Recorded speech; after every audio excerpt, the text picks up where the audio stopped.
धन्यवाद। आप सबका ऑनलाइन क्लास में स्वागत है। आप लोग कैसे हैं? हम आशा करते हैं कि आप सब लोग अच्छे होंगे और ऑनलाइन क्लास से आप स्टडी कर रहे हैं। आज हम लोग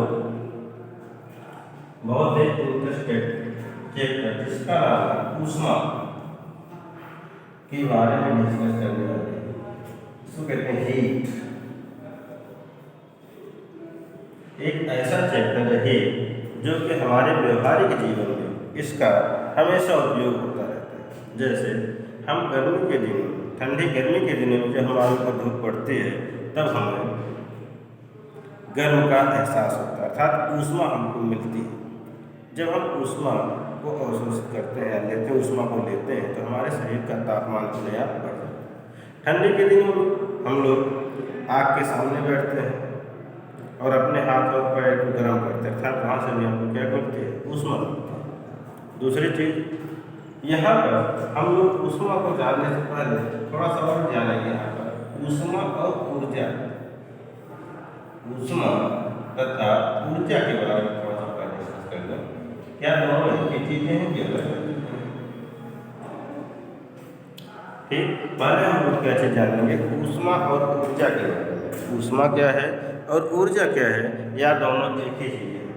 जैसे ये हम लोग देखते हैं कि ऊष्मा हमको मिलती है, जैसे हम आग के सामने बैठते हैं तो हमारे हाथ को हम लोग उसके सामने करते हैं तो हमारा हाथ गर्म हो जाता है, अर्थात हाथ का तापमान क्या है? बढ़ता है और हमारे शरीर का भी तापमान बढ़ जाता है। इसका मतलब क्या हुआ कि हमारे शरीर का तापमान बढ़ा क्यों? जब हमारे शरीर की ऊष्मा बढ़ रही है तो हम लोग ये कह सकते हैं कि ऊष्मा होती है वह ऊर्जा का एक रूप है। ऊष्मा क्या है? ऊष्मा ऊर्जा का ही एक रूप ध्यान दें, ऊष्मा ऊर्जा का एक रूप है। ठीक, कहने का मतलब है ऊष्मा ऊर्जा का एक रूप है। आप ये कह सकते हैं ऊष्मा जो है वह हमको किससे मिलती है? ऊर्जा से मिलती है। अब बात आती है अगर ऊष्मा ऊर्जा से मिलती है, दूसरी चीज सूर्य से हमेशा हमें क्या मिलती है? ऊर्जा। ऊर्जा मिलती है, क्या हमारे शरीर का हमारे शरीर को ऊष्मा भी मिलती है, अर्थात हमारे शरीर का तापमान क्या होता है? बढ़ता है। जब धूप हमारे ऊपर पड़ती है, धूप जब बढ़ती है तो किस रूप में हम लोग उसको ग्रहण करते हैं? ऊष्मा को, जिससे हमारे शरीर का तापमान क्या होता है? बढ़ जाता है। अर्थात ऊष्मा क्या है? ऊर्जा का एक रूप है। ऊष्मा का रूपांतरण एक स्थान से दूसरे स्थान पर तब होता है और हमेशा उच्चता, ध्यान देंगे, उच्चता, ऊष्मा का प्रवाह हमेशा उच्चता से निम्नता, उच्चता से हमेशा निम्नता की तरफ होता है। ऊष्मा का ऊष्मा का प्रवाह हमेशा उच्चता से निम्नता की तरफ होता है। अब हम लोग देखेंगे क्या ऊष्मा का प्रवाह जो होता है कितने प्रकार से हो सकता है। ऊष्मा का जो प्रवाह होता है कितने प्रकार से होता है, ध्यान देंगे। ऊष्मा के प्रवाह के बारे में हम डिस्कस करेंगे तो ऊष्मा का प्रवाह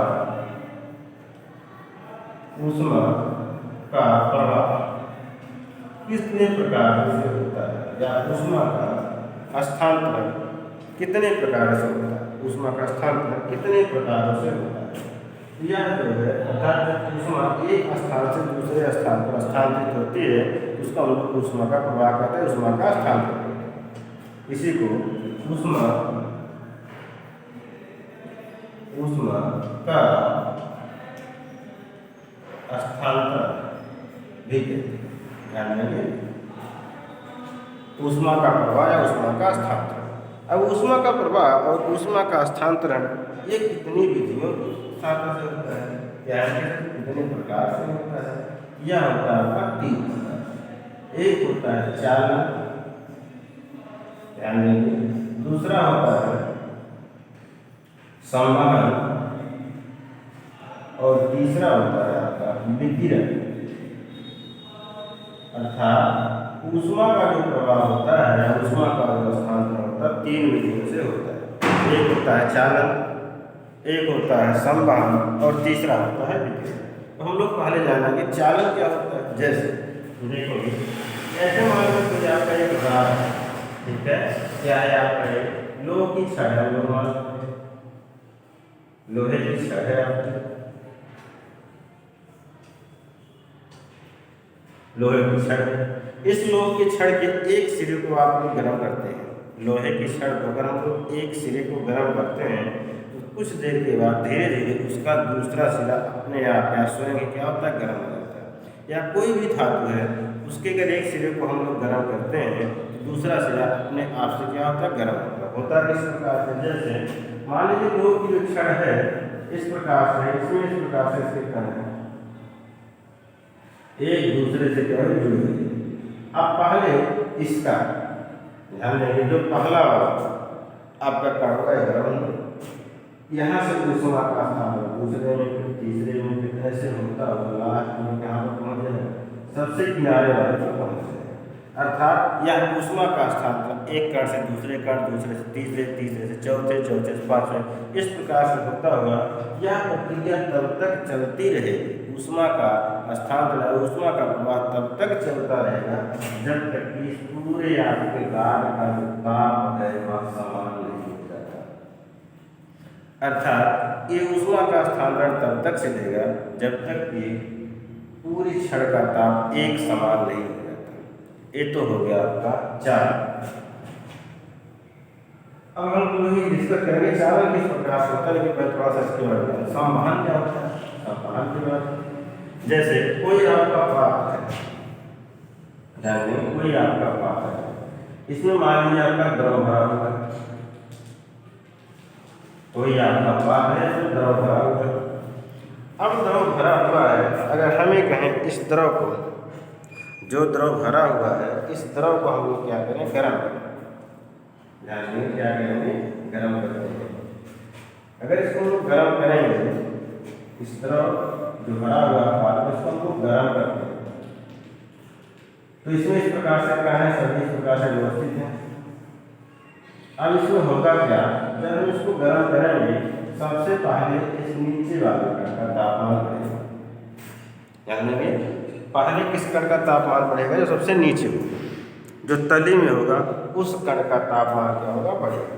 अर्थात जो इसका तापमान मिला, इसका ऊष्मा फिर प्रदर्शित किया, ये क्या होगा, ऊपर। ध्यान देंगे, जो नीचे वाला कण है वो किस तरफ आएगा, ऊपर। जैसे इस प्रकार से कणों की मान लीजिए व्यवस्था है, एक कण किस साइड में, ऊपर की तरफ आएगा, तो ये वाला कण आपका इस साइड में, अर्थात इस साइड में, इस साइड में, ऐसे क्या होगा, हमेशा नीचे वाला कण जिसका तापमान बढ़ेगा, अर्थात जो ऊष्मा को अवशोषित करेगा, वह किस तरफ आएगा, ऊपर की तरफ आएगा। अब उसके ऊपर वाला कहाँ पर आएगा, इसके स्थान पर आएगा। फिर जब एक गर्म होगा फिर ये ऊपर जाएगा, फिर इसके स्थान पर वाला पर आएगा।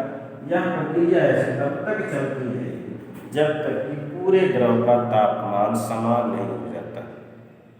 अर्थात ऊष्मा का स्थानांतरण तब तक होता रहेगा जब तक कि इस पूरे द्रव का तापमान एक समान नहीं हो जाता। इस प्रक्रिया को हम लोग क्या कहते हैं, संवहन कहते हैं। ध्यान देंगे, जो चालन होता है उसमें कण अपने स्थान से दूसरे स्थान पर नहीं जाता है, लेकिन संवहन में क्या होता है, कण एक स्थान से दूसरे स्थान पर जाता है। ठीक, दूसरा हो गया। तीसरा आपका है विकिरण। ये तो है आप देखिए, सूर्य से हमेशा ऊष्मा का स्थानांतरण किस रूप में होता है, सूर्य से ये होता है विकिरण के माध्यम से, अर्थात किरणों के माध्यम से होता है ऊष्मा का स्थानांतरण हमेशा। दूसरा चीज, हम लोग जब आग के पास बैठते हैं तो भी किस प्रकार से होता है, विकिरण के माध्यम से ऊष्मा का प्रवाह होता है। तो हम लोगों ने 3 चीज जाना, चालन, संवहन और विकिरण। अब जैसे मान लीजिए कोई आपकी धातु की छड़ है, आपसे पूछा जाए कोई धातु की छड़ है, उसमें किस प्रकार से ऊष्मा का प्रवाह होता है, चालक छड़ में ऊष्मा का प्रवाह किस प्रकार से होता है, यानी चालक छड़ में ऊष्मा का प्रवाह, चालक छड़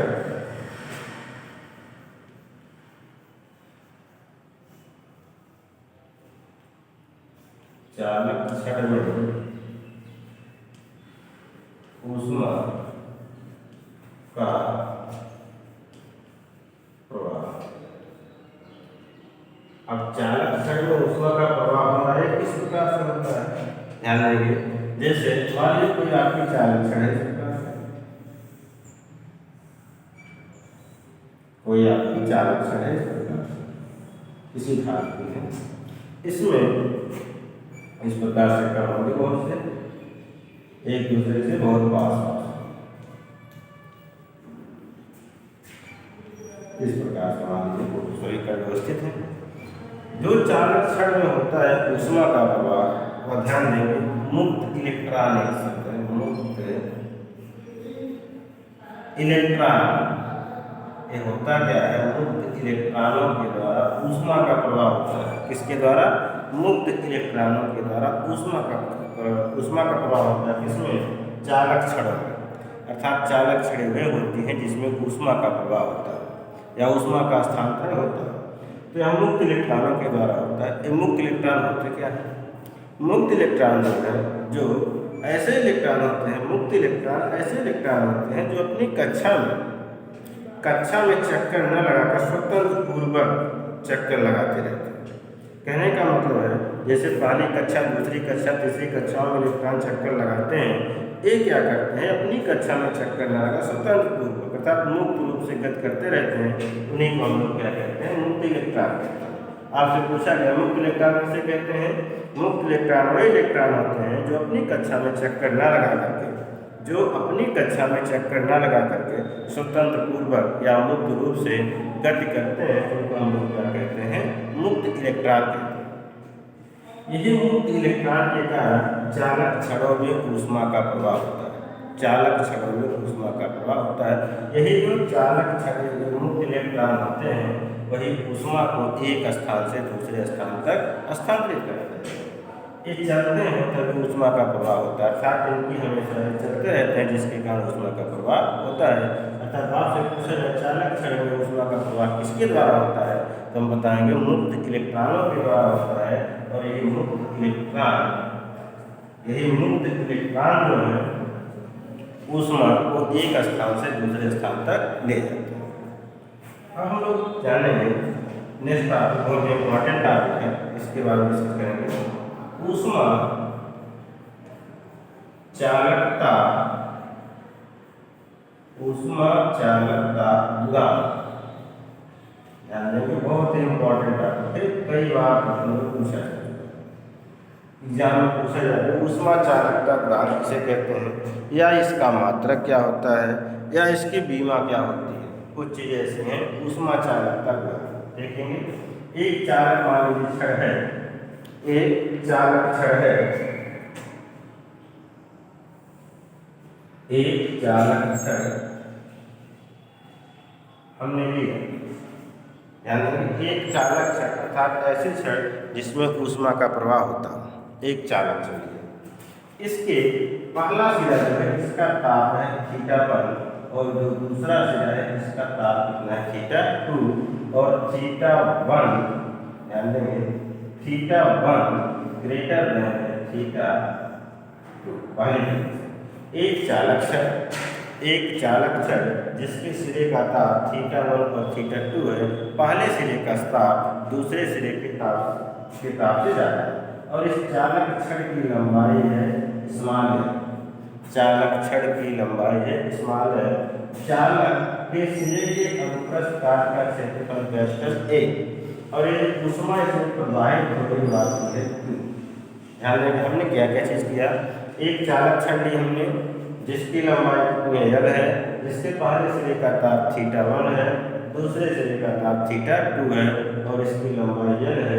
इसके अनुप्रस्थ काट का क्षेत्रफल कैपिटल ए। इसमें ऊष्मा के प्रवाह, जो ऊष्मा का प्रवाह है, जो ऊष्मा प्रवाहित होती है एक स्थान से दूसरे स्थान पर, वो क्या है आपको Q।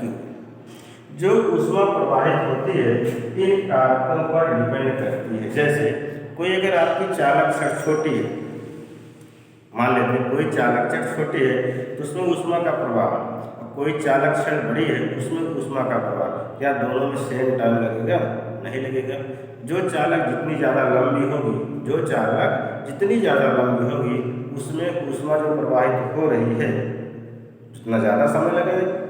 या कोई चालक छड़ ऐसी है जिसकी लंबाई जितनी ही ज़्यादा है उसमें उतना ज़्यादा समय लगेगा, या जिसका क्षेत्रफल जितना ज़्यादा हो जाए तो भी तो उसमें डिपेंड करेगा।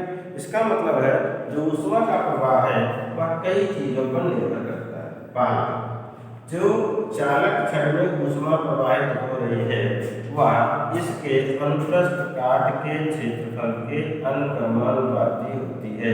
पहली कंडीशन, कोई भी आपकी चालक छड़ है उसमें जो ऊष्मा प्रवाहित हो रही है वह उसके अनुप्रस्थ काट के क्षेत्रफल के अनुक्रमानुपाती होती है। पहली कंडीशन। दूसरी,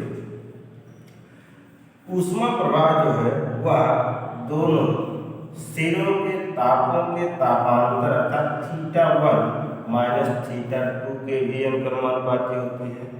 तीसरा, मान लीजिए जो चालक में जिस चालक से ऊष्मा का प्रवाह हो रहा है उसको θ1 से θ2 तक प्रवाहित होने में कितना समय लगता है? t सेकेंड लगता है। तो Q प्रोपोर्शनल स्मॉल t भी होगी। चौथा इसमें क्या बचना हम लोग देखें, चालक छड़ की लंबाई। इसका मतलब हो गया Q प्रोपोर्शनल क्या होता है 1/L। ये चार कंडीशन है। हमने देखा कि जो ऊष्मा प्रवाहित हो रही है वह इन चार चीज़ों पर निर्भर करती है। अनुप्रस्थ काट के क्षेत्रफल, उनके सिरों के तापांतर, ताप जिसका मान ज़्यादा होगा ज़्यादा वाले में से कम को माइनस कर देंगे अर्थात डिफरेंस होगा। तीसरा समय और चौथा का होगा चालक छड़ की लंबाई। इस चारों को जब हम लोग एक साथ मिला देते हैं, एक साथ इसको अगर लिखा जाए हम लोग इस प्रकार से लिख सकते हैं Q प्रोपोर्शनल होगा आपका A θ1 माइनस θ2 T अपान क्या हो जाएगा L।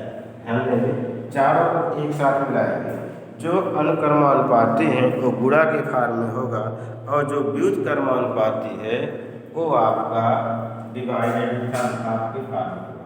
या Q equal to capital K A θ1 minus θ2 T upon क्या हो जाएगा L। जहाँ K क्या होगा, जहाँ K यही आपका जो है ऊष्मा चालकता गुणांक,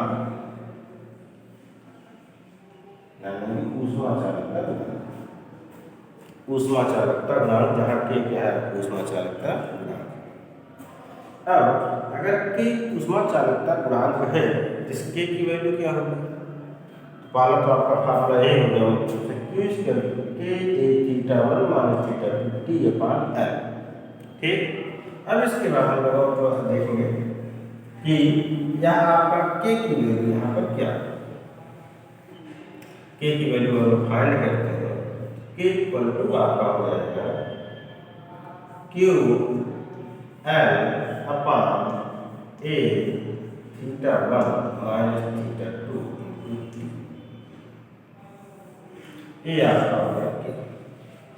अब यहाँ से हमको इसको डिफाइन करना है, इसकी परिभाषा को बताना है कि यहाँ से इस K की परिभाषा क्या है। यानी ये कोई ऐसी चालक छड़ है जिसकी लंबाई 1 हो, जिसका क्रॉस सेक्शन एरिया 1 हो, क्रॉस सेक्शन एरिया क्या हो 1 हो, θ1 माइनस θ2 भी क्या हो 1 हो और T भी क्या हो 1, अर्थात सभी क्या हो एकांक।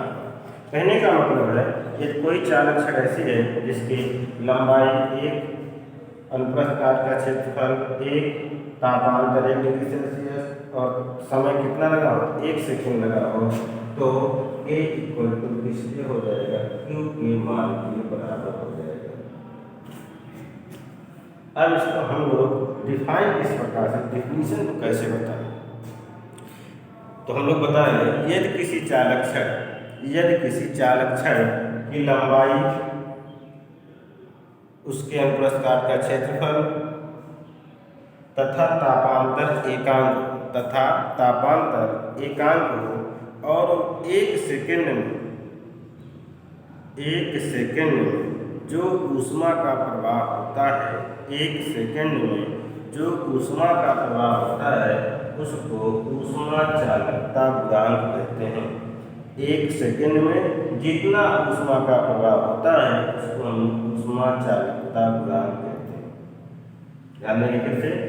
यदि किसी चालक छड़ की लंबाई, क्षेत्रफल, तापांतर एकांक, ध्यान देंगे, यदि किसी चालक छड़ की लंबाई, तापांतर और क्षेत्रफल एकांक हो, एक सेकंड में जितनी ऊष्मा प्रवाहित होती है उस ऊष्मा को ऊष्मा चालकता गुणांक कहते हैं। उस ऊष्मा को ऊष्मा चालकता गुणांक कहते हैं। फिर से एक बार सुनिएगा, यदि किसी चालक छड़ की लंबाई, क्षेत्रफल और उसके सिरों का तापांतर एकांक हो तो एक सेकंड में जितनी ऊष्मा प्रवाहित होती है या जितनी ऊष्मा का स्थानांतरण होता है उस ऊष्मा को ऊष्मा चालकता गुणांक कहते हैं। ठीक, ये हो गया आपका ऊष्मा चालकता गुणांक। अब इसके बाद हम लोग देखें इसका मात्रक और बीमा क्या होगा। थोड़ा सा मात्रक और बीमा के बारे में डिस्कस कर लेते हैं। देखेंगे मात्रक क्या होगा, बीमा क्या होगा। ध्यान देंगे पहले मात्रक डिस्कस कर लें। मात्रक हमको इसी फार्मूले से मिलेगा, जैसे Q ऊष्मा, ऊष्मा का मात्रक ध्यान रखना कैलोरी या जूल भी लिखते हैं, ध्यान दें। L मीटर, A क्षेत्रफल मीटर स्क्वायर, थीटा और माइनस थीटा तो ताप है, degree Celsius, degree Celsius,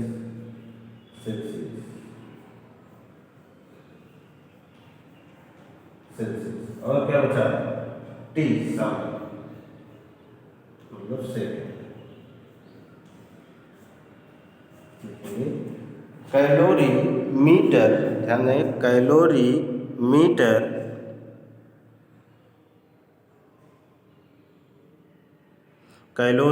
metre upon metre square into degree Celsius into second. इसमें कुछ चीज़ें कैंसिल होंगी, यहाँ मीटर है, मीटर स्क्वायर से कैंसिल हो जाएगा आपका, इसका स्क्वायर इससे कैंसिल हो जाएगा। मात्रक क्या हो जाएगा? कैलोरी प्रति meter degree Celsius, degree Celsius और क्या हो जाएगा आपका सेकेंड। ये इसका क्या होगा मात्रा। अब कैलोरी को कहीं पर आपको इसकी मात्रा कैलोरी में ना हो, जूल में हो, यहाँ पर लिखिए जूल मीटर डिग्री सेल्सियस और सेकेंड।